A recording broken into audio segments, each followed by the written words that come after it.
Ya. Udah ya? Makasih ya. Jadi mediasi tadi kita harus patut apresiasi, dan Komisi Informasi ini menjadi indikator demokrasi, memperjuangkan hak-hak keterbukaan informasi. Jadi kita apresiasi, semoga kiranya nanti Komisi Informasi menjadi pilar nomor 1 terhadap demokrasi Indonesia. Kita tahu selama ini berkat kasus Ijazah ini orang jadi tahu apa itu Komisi Informasi. Nah, semoga nanti Menteri Komdigi bisalah memberikan apresiasi yang lebih tinggi ya, setara mungkin dengan komisi-komisi lain seperti KPU ya. Kita jujur saja saya lihat begitu agak timpang ini Komisi Informasi dengan KPU. Sementara KPU berlimpah fasilitas, di sini kayaknya kita juga rapat tadi minum juga susah ya. Seperti itu. Nah itu terkait intermezzo. Yang kedua, ya kita boleh bicara Ijazah tapi kita tetap berduka. Ada 400-an ya meninggal di bencana alam di Sumatera Utara, Aceh dan Sumatera Barat. Nah, semoga keluarga yang berduka cepat dipulihkan. Ini belum termasuk korban-korban materi ya. Nah, terkait materi, jadi sebagaimana teman-teman tak ketahui bahwa kami adalah yang berhasil memperoleh salinan Ijazah ini. Ini yang tahun 2019. Jadi di sini kan banyak ditutupi, ada 9 item. Nah, ini sebenarnya hanya sebatas kertas kalau tidak ada dokumen verifikasi yang mengalaskannya, yaitu dokumen-dokumen verifikasi. Inilah yang saya minta di mediasi tadi, karena untuk Ijazah tahun 2019 itu sudah diberikan, tapi untuk Ijazah 2014 itu belum diberikan sama sekali. Kita kan ingin tahu sebenarnya ini yang dikasih fotokopi ini apa sih? Apa sih bukti-bukti yang mengalaskan bahwa ini bukan sekedar kertas? Bukti pendukung lah. Bukti pendukung. Dan ini juga kita pakai untuk menjadi bukti-bukti di pengadilan, termasuk di MK. Bukti-buktinya. Tadi, alhamdulillah ya, tadi berkat Pak Mediator,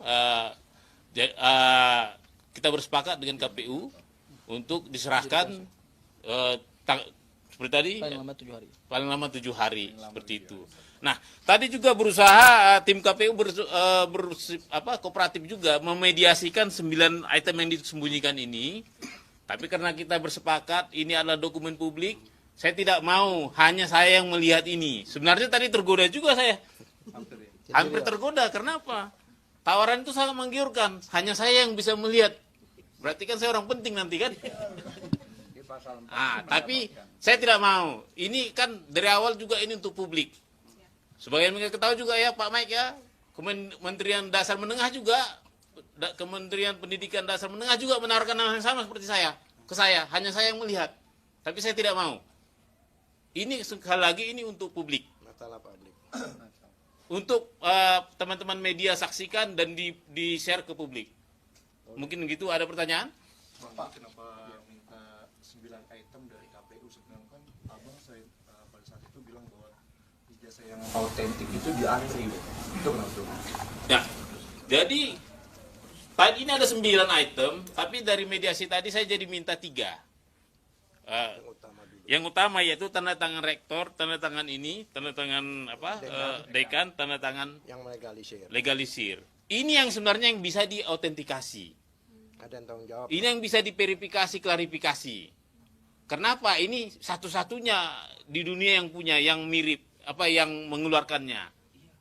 Jadi Andri pun nanti pasti dia ketika dia menerima pelimpahan dari KPU pasti dia ngecek tanda tangan ini juga. Wajib. Kenapa? Ini kan mengandung legalitas lah. Membawa masa lalu ya, jejak-jejak masa lalu ya, tanda tangan orangnya yang ini malah ada yang udah meninggal banyak ini. Seperti itu. Artinya tidak bisa direproduksi lagi tanda tangannya. Kalau yang nomor-nomor ini kan tinggal ketik aja. Nah, tulisan lagi tinggal dibuat ya. Seperti itu. Pak, tadi ada ditanya nggak yang dimasukkan berkas ke KPU itu apakah A4 seperti itu? Ataukah ijazah sebenarnya kan lebih besar? Ya, makanya sebenarnya seharusnya kalau itu memang sebagai salinan asli, itu harus sesuai, ukurannya juga sesuai. Makanya itu kalau memang ada dirubah-rubah, itu kan bisa katakan diedit. Kalau menurut Kapolda waktu itu, mengedit itu adalah perbuatan non hukum, ya kan?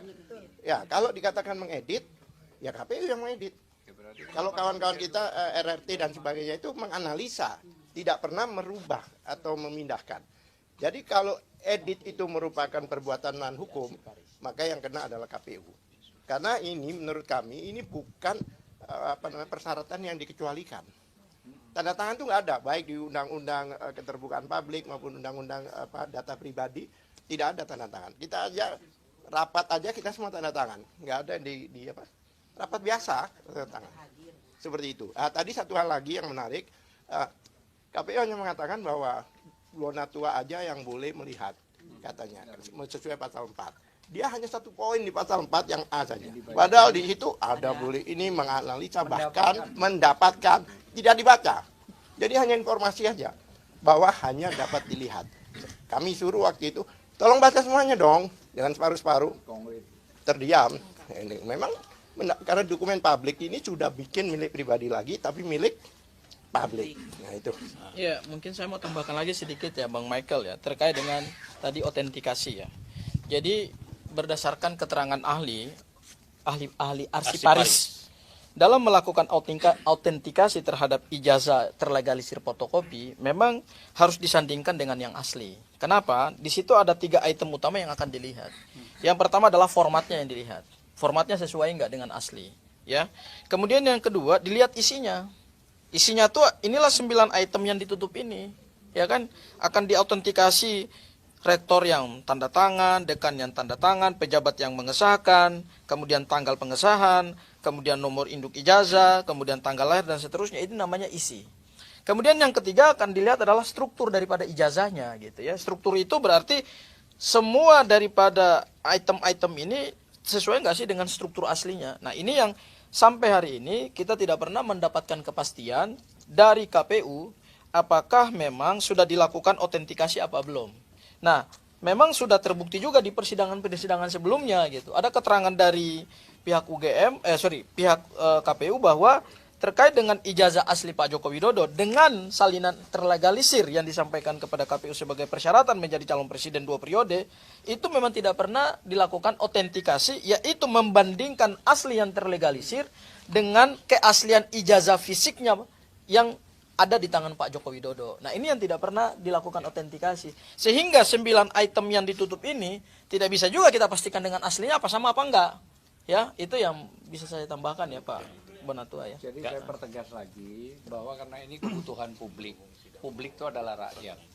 Karena diatur dalam pasal 1 ayat 2 Undang-Undang Dasar 1945, rakyat yang memiliki daulat di negeri ini.